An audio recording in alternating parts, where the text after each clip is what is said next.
Hello guys, সবাই কেমন আছেন? আশা করি সবাই ভালো আছেন, আমিও ভালো আছি।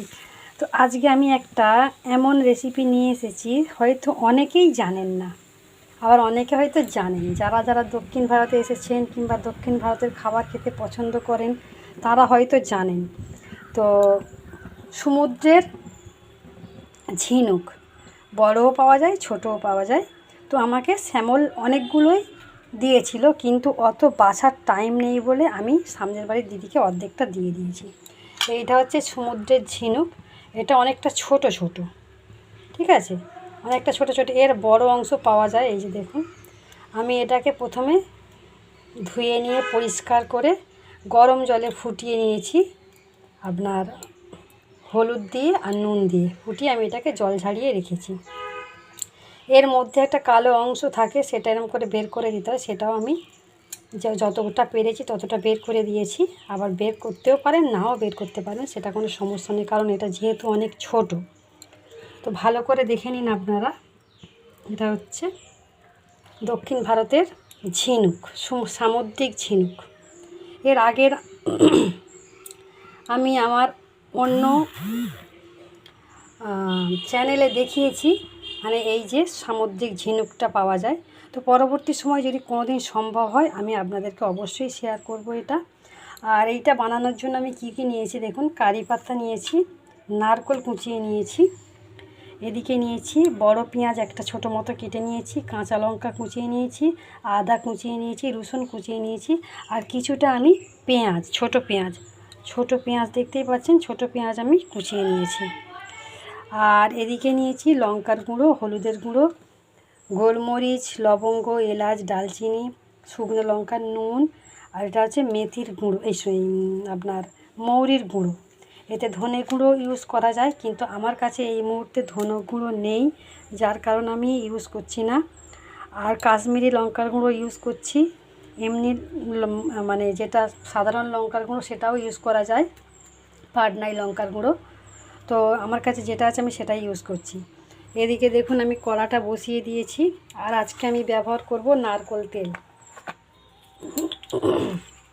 কারণ দক্ষিণ ভারতের রেসিপি বানাতে গেলে নারকেল তেলটাই সবথেকে ভালো লাগে। তো দেখুন আমি একটু বেশি পরিমাণ নারকেল তেল দিয়ে দিচ্ছি। তো এর মধ্যে আমি শুকনো লঙ্কা, গোলমরিচ, এলাচ, লবঙ্গ এগুলো সব দিয়ে দেবো। তো আঁচটা আমার হালকা করা আছে, আমি একটু আঁচটা বাড়িয়ে দেবো, ততক্ষণ এটা গরম হোক। গরম হওয়ার পর আমি এর মধ্যে যা যা দেবো সবটাই শেয়ার করব। আমার কাছে ঝিনুকের পরিমাণ কম বলে আমি সব কিছু জিনিস কম কম নিয়েছি। যদি ঝিনুকের পরিমাণ বেশি হয় তাহলে সব কিছু বেশি বেশি নিতে হবে। তো দেখুন এদিকে এইটা গরম হয়ে গেছে। আমি এবার এর মধ্যে নারকেল কুচি দিয়ে দিচ্ছি।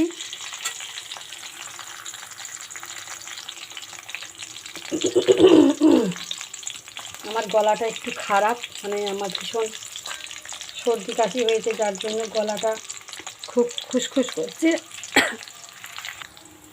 তো মাঝে মাঝে আমার গলাটা এতটাই খুসখুস করছে যে জল না খেলে থাকতে পারছি না। আর এখন আবহাওয়াটা এমন হয়েছে, প্রচণ্ড গরম। আবার যদি একটু বেশি করে যদি চান করা যায় কিংবা একটু জানলা দরজা খুলে শোয়া হয় তাহলে দেখি যে ঠান্ডা লেগে যায়। তো দেখুন এগুলো ভাজা হচ্ছে। তো এবার আমি কি করব, এর মধ্যে এই যে পেঁয়াজ, রসুন, আদা, কাঁচা লঙ্কা, ছোট পেঁয়াজ আর বড় পেঁয়াজ এইগুলো আমি দিয়ে দেবো।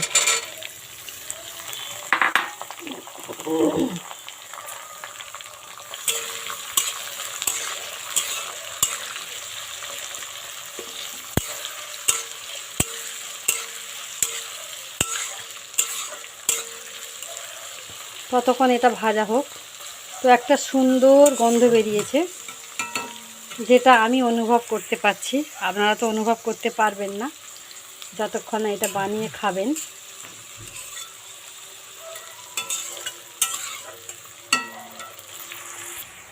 তো দেখতেই পাচ্ছেন সব কিছু ভাজা ভাজা হয়ে এসছে।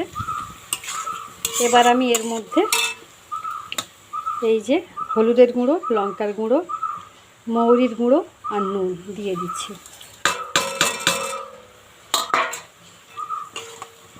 আমি আঁচটা কমিয়ে দিয়েছি। এবার আমি কি করব, এর মধ্যে সামুদ্রিক যে ঝিনুক এটা দিয়ে দেব। এটাকে আমি দিয়ে নাড়াচাড়া করব। করার পরে আমি একটা ঢাকনা দিয়ে 2-3 মিনিট রাখব। তারপর ঢাকনা খুলে আবার নাড়াচাড়া করে দেব। তো এটা আমি সব সুন্দর করে নাড়াচাড়া করে দিয়েছি। এবার আমি এর মধ্যে যে থালাটায় আমি মশলা রেখেছিলাম, এই মশলার থালাটাই আমি ঢাকনা দিয়ে দেবো।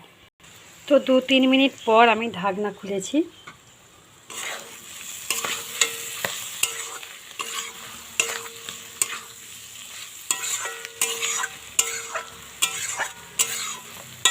আমি ফের 2-3 মিনিটের জন্য ঢাকনা দিয়ে দেব।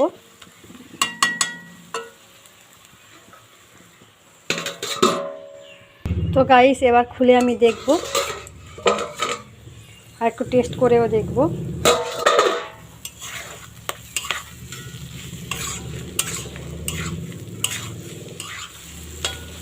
তো আমার সামুদ্রিক ঝিনুকের রেসিপি সম্পূর্ণ হলো।